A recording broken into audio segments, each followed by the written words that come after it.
tidak bisa apa-apa. Makanya yang kemarin saya bilang, Mas, manusia ini kalau belajarnya sampai di tengah aja, di puncak, yang lahir ke di puncak masalahnya, merasa hebat sendiri di atas gunung, maha besar, Allahu Akbar, tapi pengen besar, menandingi Tuhan, alimnya, kan repot itu. Nah, kita ini aja pokoknya. Dilihat orang bunga malah alhamdulillah nyaman lagi. Nah, yang tampak biar tampak kita senyap aja, asik sama Tuhan. Tahu-tahu kita pulang selamat. Tahu-tahu kita pulang husnul khatimah. Wahai Fulan si Fulan, nanti tahun sekian, bulan sekian, hari ini, jamnya jam sekian, pulang ya. Siap. Nggak pakai jemput, digulung. Yang namanya roda kehidupan.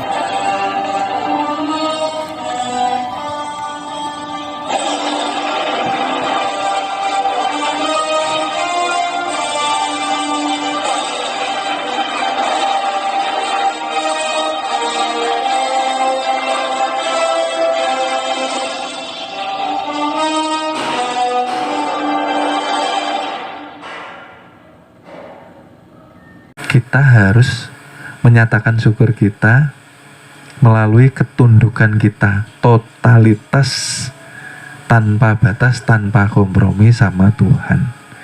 Harus tunduk, taat, patuh, tidak ada kata penolakan. Oleh sebab itu kan kita diberi oleh junjungan Nabi besar kita, Nabi Muhammad SAW, berupa ibadah sholat.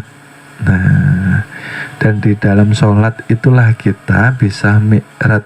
Artinya mi'raj, kita melihat Tuhan melalui sifatnya yang ada di dalam diri kita. Ingat ya, kita sudah melihat Tuhan melalui sifatnya, ya, bukan dengan mata kepala, karena selamanya Tuhan tidak akan pernah bisa dilihat, ya. Hanya melalui sifatnya yang nyata kepada diri kita. Ayo, baik,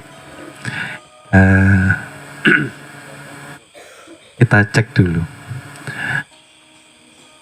Batang tubuh kita bukankah bersifat buta, tuli, bisu, dan dikatakan tiada mempunyai daya upaya sedikit pun. Ini artinya apa?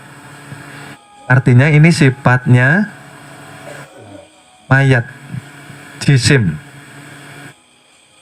Betul? Sudah kena? Artinya apa sih sebetulnya ini? Artinya sifat mayat, artinya apa? Yang dikatakan Adam ini di dalam ilmu kita ini sudah tidak ada. Adanya kita merupakan mazharnya Allah Subhanahu wa ta'ala. Adanya kita merupakan wujud dari tajalli Tuhan. Ingat ya, dalam ilmu kita sudah tidak ada, itulah.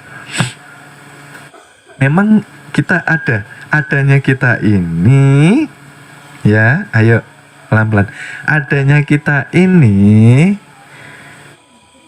karena perwujudan kebesaran Tuhan, karena ingin dikenal, maka dizohirkan ke badan kita melalui zat dan sifat, ya. Ini badan kita ya, mem hak mem dal, dikatakan moham. Ini rakam diri, namanya rakam diri. Jadi diri kita yang hakiki dikatakanlah Muhammad Muhammad hakiki inilah yang sebenar-benarnya dikatakan hamba. Muhammad hakiki inilah yang dikatakan sebenar-benarnya insan kah? Okay. Karena Muhammad hakiki merupakan tajalli daripada zat Tuhan yang dikatakan Allah. Yang dulunya Tuhan ini, dulunya Tuhan karena ingin dikenal kan ini. Makanya ini dibulati karena dia laisa. Ingin dikenal gitu, okay? Maka dizahirkan melalui cahayanya. Okay? Cahaya itu seperti ini. Ketika saya mencelupkan air, okay? Saya mencelupkan air yang masih menempel di tangan saya ini, inilah yang dikatakan nurullah. Ya, paham ya? Ketika sudah lepas dari tangan saya menetes, dikatakan nurmu. Paham? Nah, bedanya di situ. Oke. Nah, setelah nurullah menjadi Nur Muhammad, maka terwujud yang namanya zat dan si. Ya. Ini dikatakan zat. Ya. Di dalam diri kita nyatanya badan rohani, nyawa kita, ya. Nyawa zohir menjadi napas yang keluar masuk, ya. Sifat menjadi tajalli jasad badan jasmani, ya. Adam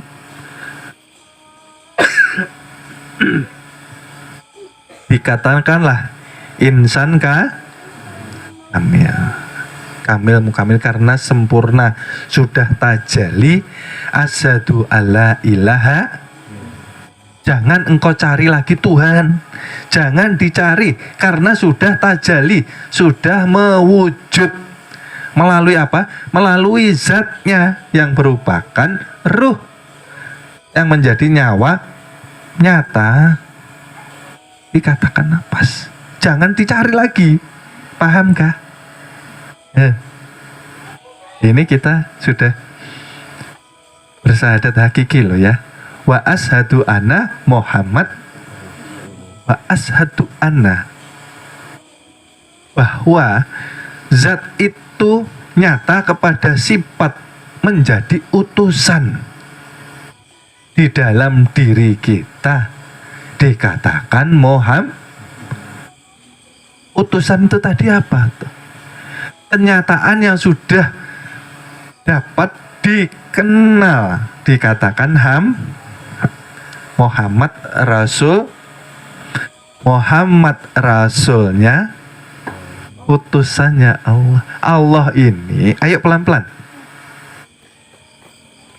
Karena dari kecil ya, dari kecil kita ini itikadnya, kita mengatakan Allah itu Tuhan kita.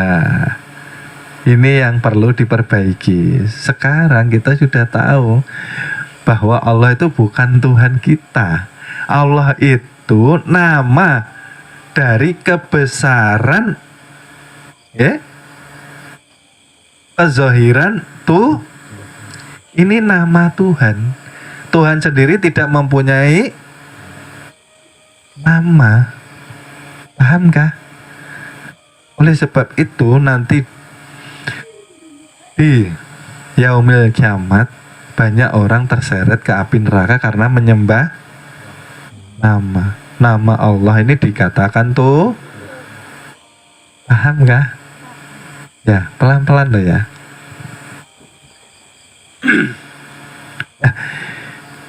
Seperti penjelasan ini artinya kita sudah dikenakan kepada diri kita bahwa kita mempunyai tanggung jawab atau amanah. Artinya amanah apa? Amanah untuk menjaga memhak memdal ini tadi supaya bersih dan suci dan nantinya bisa kembali kepada Tuhan tanpa dikotori oleh sifat dari nafsu 4 kita. Nggih. Jadi ketika dikatakan Muhammad ini loh, dikatakan sirullah, ini rahasianya Allah. ya. Hamba inilah rahasianya yang batin. Ya. Allah rahasianya tuh artinya Tuhan zat sifat Adam ini tidak esa. Asyhadu alla ilaha illallah wa asyhadu anna Muhammad Rasulullah. Ketika engkau bersyahadat, sesudah mengucap, maka saksikan kepada dirimu sendiri supaya saksimu benar. Karena penyaksian yang palsu maka akan dihukum. Batal penyaksiannya. Setelah disaksikan maka esahkan. Bagaimana mengesahkannya? Harus difanakan. Jangan lagi merasa kita yang hidup. Itulah.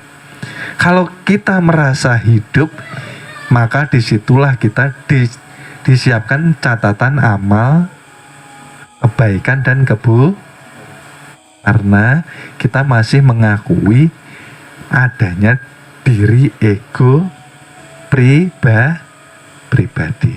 Dalam ilmunya kita sudah tidak ada kan tadi. Nah, ketika kita sudah paham amanah ini tadi yang ada di dalam tubuh kita,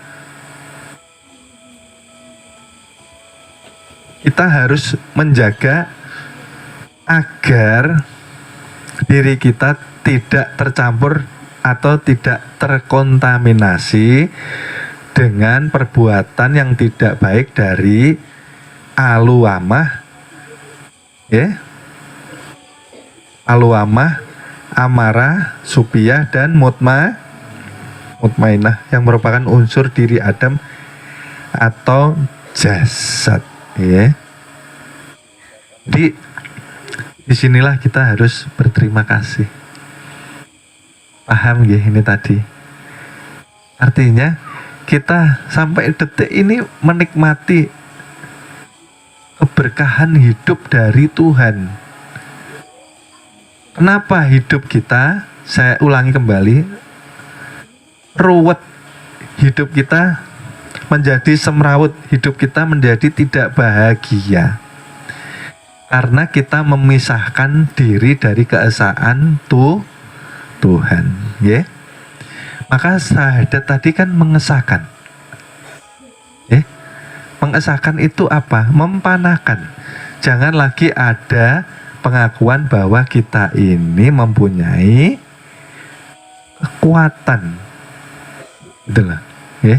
Artinya kekuatan, jangan mengakui lagi wujud adanya diri karena ini milik Muhammad hakiki, hamba Allah ini orangnya, tapi jangan disebut, ya. Nah, kalau sudah paham seperti ini, artinya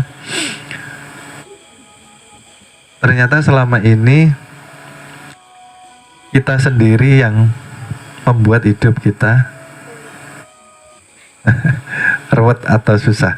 Karena apa? Kita tidak mau tunduk sama Tuhan. Tunduk itu yang nyata.